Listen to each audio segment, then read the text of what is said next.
and whatever I see is smiling at me.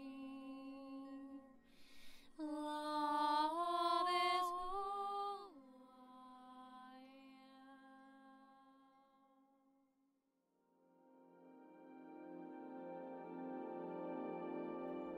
Hello there, beloved Ascension Pioneers, and welcome to this short video talk with me today, which will be again specifically dedicated to the calling of the so-called volunteer souls. As you know, I mention these beautiful beings a lot, and it's because my mission to assist the ascending souls, volunteer souls, and many who are here to guide the pathways and the footsteps of the new human. So today I wish to talk about specifically the importance of being not too much engaged with the happenings of the world while simultaneously being fully engaged with life, but within your own core mission template. So what's the difference?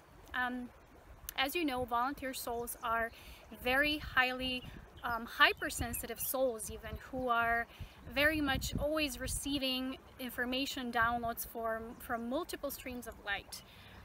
And because we're always in these constant waves of hyperreceptivity that comes not just through the increased activity of our sun that's ascending and creating this ascension wave that's rippling out to our planet Earth, creating the Earth's trajectory for planetary ascension, cosmic rays, many different constant stellar updates and celestial attunements.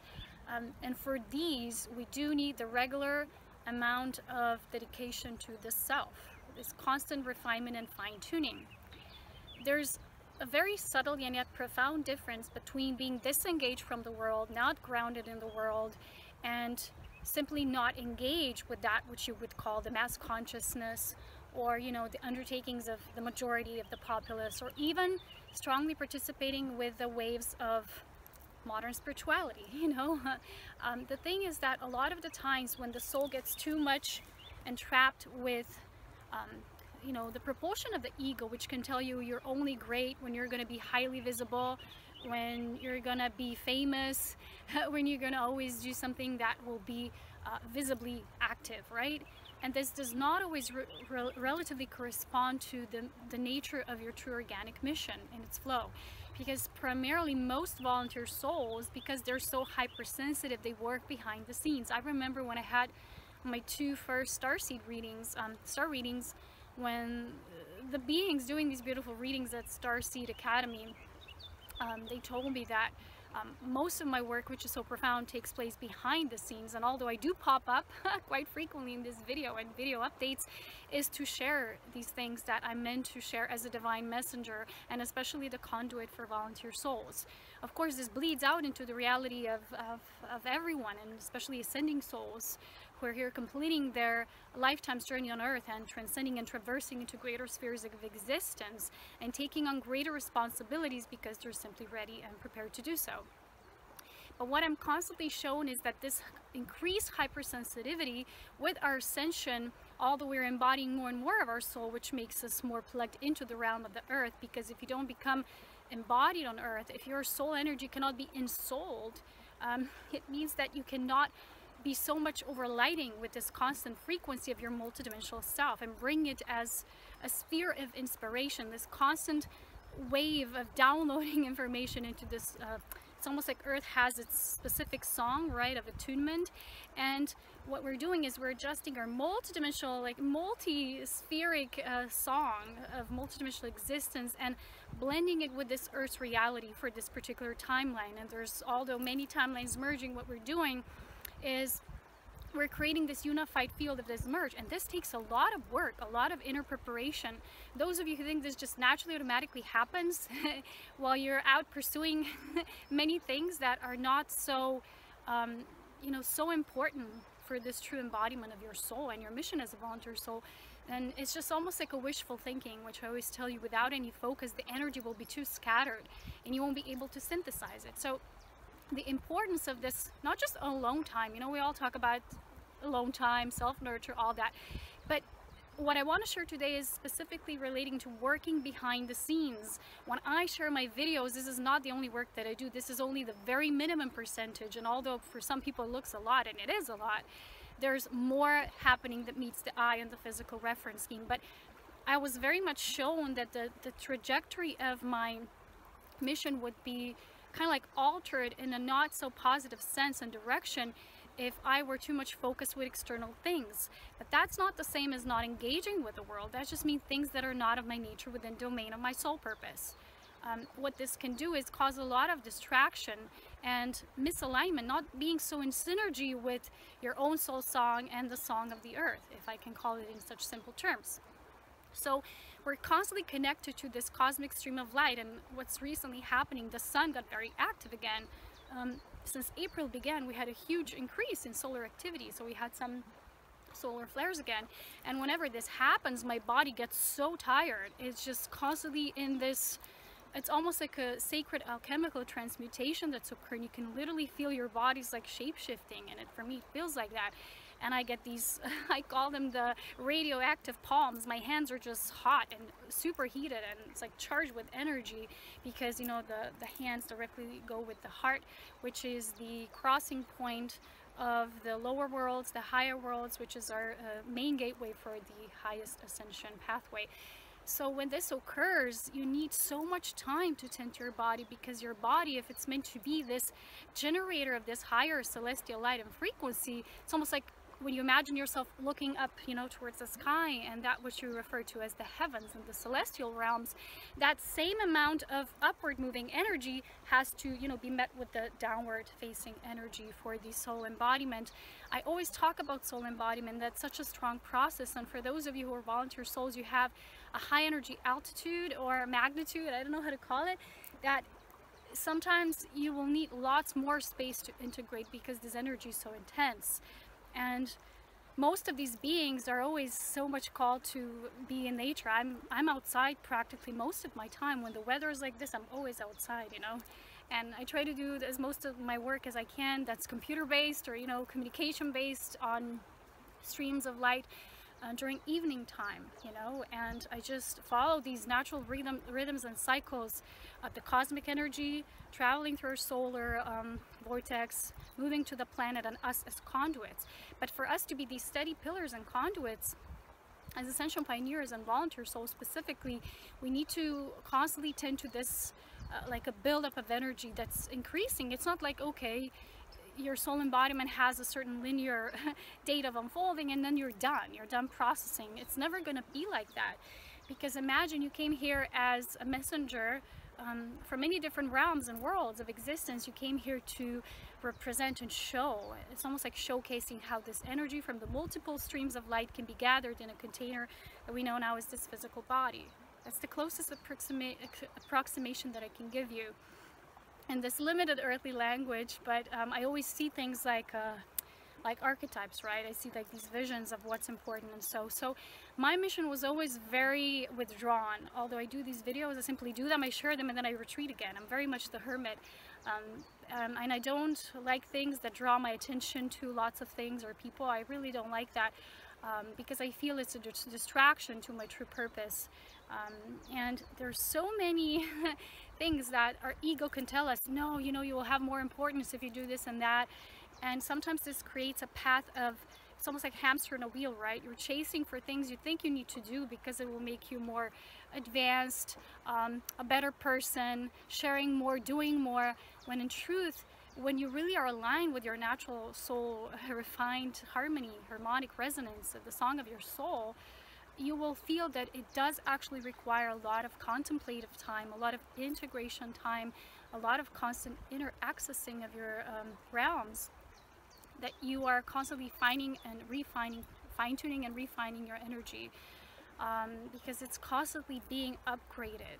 And to be working behind the scenes does not mean you're not influential, does not mean you're not also exposed, because it's not the same as not being engaged with the world. Not being engaged with the world, on the other hand, means that you're only able to be within the light, but you're not yet able to process that part of you and channel it through your direct embodiment. A lot of people have issues of grounding and not being fully stable, but it requires for us to be successful in our mission, to be able to channel this energy through the soles of our earth embodiment. You know, it's not just dealing with the soles of our feet and our base and really feeling this connection, but how can, imagine this in a most archetypical example I can give you, how can you do this work that is direct embodiment of the soul alchemy with the new earth frequency, with your new human frequency, if you can't let this energy that's so much always streaming forth, right? It's almost like this spiral energy, but on earth it has to be grounded. And if you don't hold that container, if you're not able to do that, it's, first of all, it will create, it's almost like if there's a strong electrical current, but you can never really release it down to earth, and it just creates more and more friction. So it's not about you, your mission is not about you being this, wow, I'm so potent, right, always with energy, is to learn to constantly cultivate it, then release it, and then share it, and then reverberate it. So it's kind of like intense energy alchemy work, and for people who don't know how to do that, they might feel lots of intensity, they might feel lots of going on, lots of psychic phenomena activity, but they won't be able to channel it, they won't be able to produce it, so it leaves them unsatisfied, and it leaves them always hungry for this purpose, like, oh, I have this mission. It's like this constant hunger to do more, to be more in the world, but it's never met up with the exact reality, reflection, and embodiment, because the pillar is not stabilized, and you haven't yet found a way to utilize this energy and to know how to work with it. There's simple energy exercises you can always do, and one of the sacred attunements I recently created was, and it goes along with my mastery course on life force mastery, which is called the Tantrika, which deals with the sacred triangulation of creation. And there's a light activation that teaches you the breath of creation, which is a unified breath of both the dark aspect of creation and the light aspect of creation. And when these two merge and meet, you become like this pillar that exists in all the polarity that created everything. And you don't have to try so hard to do things. Like on earth we have this limited perspective that we always need to produce things, and that's when we produce, we're creative. Divine creativity has nothing to do with productivity, which can be a partial result of that in terms of linear earth perspective and third density perspective, which is a part of you. You know, people conceive of ascension as you move from 3D to 5D and then there's nothing in between, and that's a very limited perspective. True ascension is unification with all of the aspects of who you are. 5D, which is fifth density of your existence, might be a very important, you know, passageway, a very important part of that trajectory, but it's not all of it. While at the same time, it does not mean you leave the third density. That aspect of you exists, and as until your mission is required here, you will be seated in this physical vessel. People get so not grounded, and they get misaligned, and they get misdirected, even misguided by many sources. They keep telling them that their mission is somewhere up there. In fact, we wouldn't be here if our bodies were not so important, and a lot of the times we give our bodies the lesser importance because we say, oh, it's just matter, right? It's just this body. In truth, it's exactly the opposite. You know, opposites in truth, they exist only as we still hold the aspect of duality. But in a bigger sense of things, it's really the truth of divine love, that it needs this container, because the physical world of matter and our mastery within that world requires this container to be built. And because this needs so much, this downtime, constant recognition of the self, assessing where you are at this moment energetically, are you misaligned, are you not? When we're always productive and we're always hurrying and we're always doing something, or we're thinking we need to be out in the world by having an importance or to be a certain spiritual teacher even, that feeds our ego, and it perhaps gives us this false illusion that we're alive, but it's always a momentary feeling of aliveness. It's not the true aliveness when you're rich and always reborn through spirit, because your primary focus is on soul alchemy and your constant soul refinement and embodiment. So there's so many beautiful souls, and yet they haven't all found a way to channel their divine creativity into this earthly vessel. And they've been focusing on their ascension, but not so much on the soul embodiment. And I created so many courses to help those souls with, like soul embodiment course, now the Tantrika Life Force Mastery, which is a very long, super extensive course. It comes with a light activation. If you don't have the funds, just get the light activation at least to learn this very simple breath technique, but it's very important for our integration in the physical. And remember, your work and your purpose does not equate to how exposed you are, how many people know you, how many views on YouTube you have, or it's so not like that once you truly commit to service on earth. If I focus my service around YouTube only, or videos, or even my writings or my blog, that would be such a tiny fragment of what I'm really here to do. Then I get all my focus there. I don't get my focus to my physical sustenance. That is the most primary sustenance of why you're here, the tending to your physical body. And that's one of the reasons to go this deeper with so many souls who are now ready. I created this Tantrika Life Force Mastery course. I feel it's so pivotal, it's so important. And watch my Ascension update for the month of April. Watch my Galactic update, that's a precursor to that one. So much of important information, and with great magnitude share there. And sometimes when I do videos with deepened content, less people watch. And Spirit shows me it's because they're just not there yet. They're not ready, and it's okay. But we are not to equate those things with, like our aim and only what we see, or or we're famous, or we're having this. I know lots of people do these spiritual gatherings, or workshops and stuff. That's a part of that, but it's not the primary focus of why we're here. And what I'm showing is most volunteer souls who are very hypersensitive souls, because they're so hypersensitive to everything that's going on, they need to constantly be in that stillness space to maintain that hypersensitivity, so they don't get engaged with the world, but just not distracted by everything that's happening, because the mission is way more important than the trivial things that sometimes seem to be happening, that sometimes will make you aware of the fact that, wow, this is my purpose. But try to go each step a little deeper to what's the true nature of the purpose. The purpose is the resonance you're supposed to bring here in your unique form of divine creativity within divine love. That will be different, for all of us, will be different and unique. And yet, the specific pillar, the core self, is unified for all of us, is to bring the light of illumination to the worlds of creation, is to plant the seeds and create these ripple effects with the unity consciousness, and does take a lot of devotion and this steady commitment to the truth and why you're really here, instead of why you think it's good to be here, and the external surroundings and affirmations and fame. And like I said, that's a distraction in its own. If you're not doing it for the true nature of love, then it will be only a small portion of how much that love can precipitate through you. And I know a lot of people don't understand the things I talk about, yet they're so simple.